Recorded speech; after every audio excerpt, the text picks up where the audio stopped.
Hello दोस्तों, मेरा नाम अभिषेक है। देखिए दोस्तों, जो ओपीएस से संबंधित या पुरानी पेंशन योजना से संबंधित जो भी हमारे अथॉरिटीज़ हैं, जो भी हमारे सुप्रीम लीडर हैं, उनकी बात आप तक पहुंचती रहे, इसलिए मैं यूट्यूब के माध्यम से भी मैं उनकी बात आप तक पहुंचाता रहता हूं।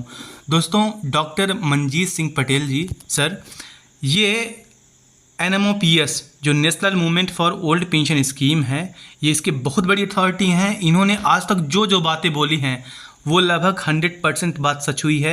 इन्होंने पहले भी बोला था कि जो बेसिक पेंशन है, जो एनपीएस और यूपीएस के बीच का हाइब्रिड मॉडल लाया जा रहा है, उसमें 10,000 मूल रहेगा और प्लस उसमें डीए-डीआर भी लिंक किया जाएगा।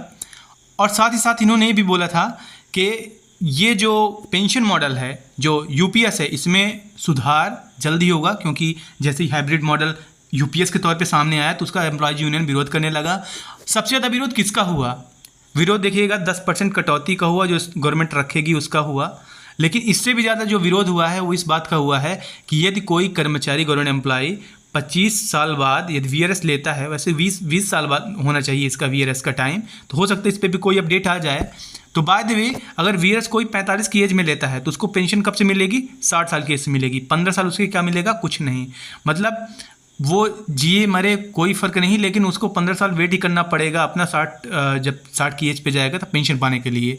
देखिएगा, मंजीत सर को एक कहीं सोर्स से जानकारी मिली है और ये बहुत बड़ी अपडेट है दोस्तों कि वीआरएस लेने से, जिस दिन से वीआरएस कोई लेगा, चाहे वो 46 की एज में ले, चाहे वो 50 की एज में ले, उसको उसी दिन से जो पेंशन है, गारंटीड पेंशन है यूपीएस के तहत, वो मिलने लगेगा। ये सबसे बड़ा इसका ड्रॉबैक था, सबसे बड़ी खामी इसकी यही थी। और मैं भी इसी वजह से मैं यूपीएस को पसंद नहीं कर रहा था, क्योंकि वीआरएस पे जो आपका पेंशन है वो वीआरएस लेने के बाद भी आपको जो रिटायरमेंट एज है उस दिनांक से मिलने का था। दोस्तों, ये गजट में अभी जल्द ही इसी महीने आ सकता है, तो इसमें ये बदलाव हो सकता है। ये बहुत बड़ी अपडेट है दोस्तों। लेकिन एक बात और आप ध्यान रखिएगा, काफ़ी सारे ऐसे प्रेस कॉन्फ्रेंसेस में देखा हूँ, उसमें ये बात भी बताई गई है कि अगर कोई वीआरएस लेता है तो यह बात गलत है कि उसको जो टोटल पेंशन है वो 60 साल की एज से ही मिलेगी, बल्कि आनुपातिक तौर पे वो कम हो जाएगा।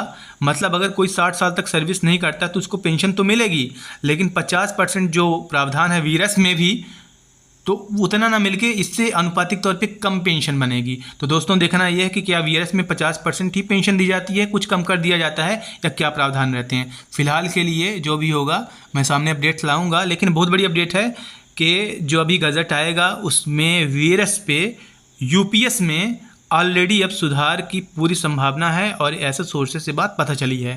दोस्तों, कोई भी अपडेट होगी मैं लाता रहूँगा। Thank you.